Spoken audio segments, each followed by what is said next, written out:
ಉಡುಪಿಯ ಕೋರ್ಟ್ ಹಿಂಭಾಗದ ರಸ್ತೆಯ ನ್ಯಾಯವಾದಿ ವಾಣಿ ವಿ ರಾವ್ ಅವರ ಮನೆಯಿಂದ ಹಾಡು ಹಗಲೇ ಚಿನ್ನಾಭರಣ ಮತ್ತು ನಗದು ಹಣ ಕಳವು ಮಾಡಿದ ಆರೋಪಿಯನ್ನ ಉಡುಪಿ ನಗರ ಪೊಲೀಸರು ಬಾಗಲಕೋಟೆಯಲ್ಲಿ ಬಂಧಿಸಿದ್ದಾರೆ. ಬಾಗಲಕೋಟೆ ಜಿಲ್ಲೆಯ ನೀಲನಗರ ನಿವಾಸಿ ಮುತ್ತಪ್ಪ ಬಸಪ್ಪ ಮಾವರಾಣಿ ಬಂಧಿತ ಆರೋಪಿಯಾಗಿದ್ದು, ಪೊಲೀಸರು ಖಚಿತ ಮಾಹಿತಿಯ ಮೇರೆಗೆ ಬಾಗಲಕೋಟೆಗೆ ತೆರಳಿ ಆತನನ್ನ ದಸ್ತಗಿರಿ ಮಾಡಿದ್ದಾರೆ. ನ್ಯಾಯವಾದಿ ವಾಣಿ ವಿ ರಾವ್ ಅವರ ಮನೆಯಲ್ಲಿ ಜುಲೈ 19ರಂದು ಕಳ್ಳತನವಾಗಿತ್ತು. ಮುತ್ತಪ್ಪ ಬಸಪ್ಪ ಮಾವರಾಣಿ ಮನೆಯ ಒಳ ಪ್ರವೇಶಿಸಿ ಬೆಡ್ರೂಮ್ನಲ್ಲಿದ್ದಂತಹ ಕಬ್ಬಿಣದ ಕಪಾಟಿನ ಲಾಕರ್ನಲ್ಲಿರಿಸಿದಂತಹ ಚಿನ್ನಾಭರಣ, ನಗದು ಸಹಿತ ಒಟ್ಟು 25 ಲಕ್ಷ ರೂಪಾಯಿ ಮೌಲ್ಯದ ಸೊತ್ತುಗಳನ್ನು ಕಳವು ಮಾಡಿದ್ದ. ಈ ಬಗ್ಗೆ ಉಡುಪಿ ನಗರ ಠಾಣೆಯಲ್ಲಿ ಪ್ರಕರಣ ದಾಖಲಾಗಿತ್ತು.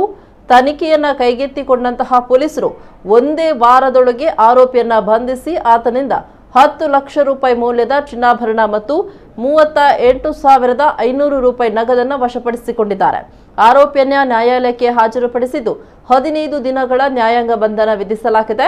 ಉಡುಪಿ ನಗರ ಪೊಲೀಸ್ ಠಾಣೆಯ ಪೊಲೀಸ್ ನಿರೀಕ್ಷಕ ಪ್ರಮೋದ್ ಕುಮಾರ್ ಅವರ ಮಾರ್ಗದರ್ಶನದಲ್ಲಿ ನಡೆದಂತಹ ಕಾರ್ಯಾಚರಣೆಯಲ್ಲಿ ಪಿಎಸ್ಐಗಳಾದ ಮಹೇಶ್ ಡಿಎಂ ಮತ್ತು ಪ್ರಸಾದ್ ಕುಮಾರ್ ಹಾಗೂ ಸಿಬ್ಬಂದಿ ಎಎಸ್ಐ ಅರುಣ್ ಸತೀಶ್ ಬೆಳ್ಳೆ, ಎಚ್ಸಿ ಸತೀಶ್, ಮಲ್ಲಯ್ಯ, ಚೇತನ್, ಆನಂದ್, ಕಾರ್ತಿಕ್, ಹೇಮಂತ್, ಶಿವಕುಮಾರ್ ಭಾಗವಹಿಸಿದ್ರು.